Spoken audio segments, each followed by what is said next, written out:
Bonjour à tous, ici le pasteur Franck Gégé de la Maison de Vie et de Guérison. Très heureux de vous retrouver dans cette nouvelle vidéo pour aborder avec vous un thème.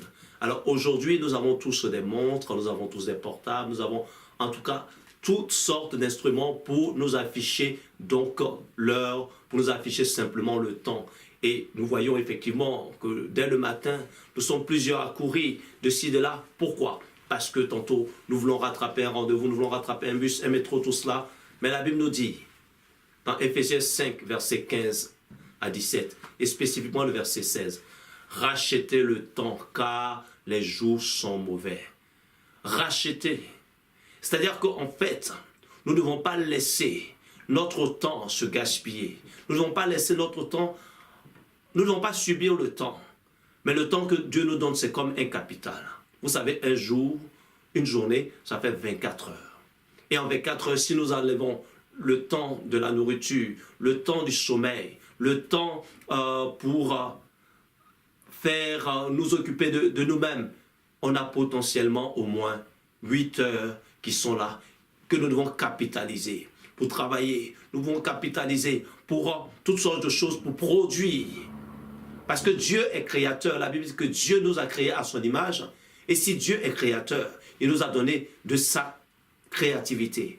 Et c'est ce temps qu'il nous donne, c'est comme un capital que Dieu nous donne. Et vous voyez, si nous laissons passer cette journée sans prendre ce capital qu'il nous donne, le lendemain, il y aura un autre capital. C'est-à-dire qu'on ne pourra pas rajouter aux heures qu'on n'aura pas utilisées à la journée du lendemain pour faire une journée, par exemple, de 26 heures, de 27 heures. Non, ce sera toujours 24 heures. C'est pourquoi la Bible dit de racheter le temps. Le temps que Dieu nous donne, le temps est compté. Donc nous avons besoin de nous consacrer aux choses utiles. Nous avons besoin de prendre soin des choses de Dieu. C'est pourquoi il est aussi dit dans Colossiens 4, verset 5, cette même exhortation à racheter le temps. L'apôtre Pierre, dans 1 Pierre 4, verset 7, dit « Soyez sobres pour vaquer à la prière. » Aujourd'hui, la télévision a pris notre temps. Aujourd'hui, toutes sortes de films, toutes sortes de choses, de distractions ont gagné notre cœur. De sorte qu'on n'a même plus le temps de prier. On n'a même plus le temps de lire la Bible. On n'a même plus le temps de parler du Seigneur. Aujourd'hui, lorsqu'on discute avec des personnes, on peut parler de tout et de rien. Mais combien de temps est-ce que nous consacrons dans notre conversation à parler de l'amour de Dieu? Est-ce qu'il connaît Jésus? Est-ce qu'il connaît l'amour de Dieu qui peut transformer sa vie? La Bible dit, rachetez le temps, car les jours sont mauvais. Nous ne savons pas quand est-ce que l'heure viendra. Comme dans la parabole des 10 vierges dans Matthieu 25, on ne sait pas lorsque le maître viendra. C'est pourquoi nous avons besoin de racheter le temps. La Bible dit, dans Ecclésiaste 9, verset 10, qu'en tout temps, le verset 8, Ecclésiaste 9, verset 8, qu'en tout temps, ta robe soit gardée blanche et que nul ne manque point sur ta tête. Bien aimé, parce que les temps sont mauvais, nous avons besoin de vivre dans la sanctification. Ce symbole de ce vêtement blanc, c'est le symbole de la sanctification, de nous éloigner du péché. Parce que le péché nous éloigne de la présence de Dieu. Le péché nous éloigne de la grâce de Dieu. Nous avons besoin en tout temps de garder nos vêtements blancs. Et il dit, et que lui ne manque pas sur ta tête. Oh, nous aspirons à la gloire de Dieu, nous aspirons à la puissance de Dieu, nous aspirons aux choses de Dieu.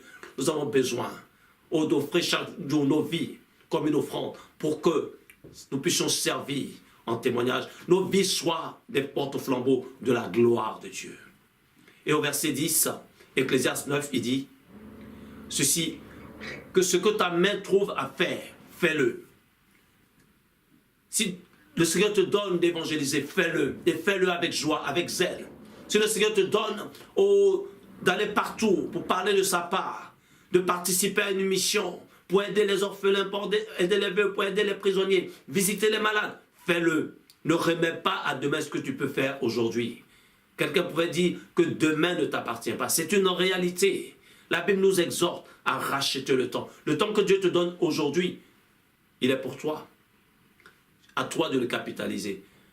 Moïse, l'homme de Dieu, dans Psaume 90, verset 12, nous dit « Enseigne-nous à bien compter nos jours, afin que nous appliquions nos cœurs à la sagesse. » Bien-aimé, le temps que Dieu te donne, Dieu te demandera compte pour cela. Ecclésiaste chapitre 12, verset 1 dit, « Jeune homme, réjouis-toi dans ta jeunesse.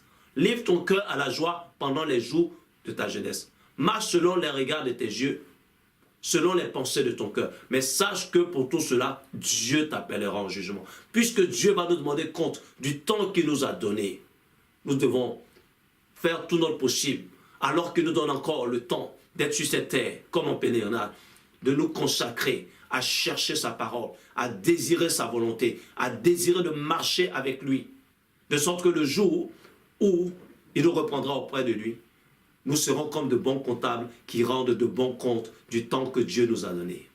Le temps que Dieu t'a donné, ce n'est pas pour le gaspiller dans des choses inutiles, dans des bavardages inutiles, dans des conversations inutiles, dans des balades inutiles, mais que ce temps que Dieu t'a donné soit mis à son service, soit mis aussi au service des autres, pour que le royaume de Dieu avance. Que Dieu te bénisse. C'était le pasteur Franck Djedje de la Maison de Vie et de Guérison. Que sa grâce et sa paix soient sur toi. À très bientôt dans une nouvelle vidéo.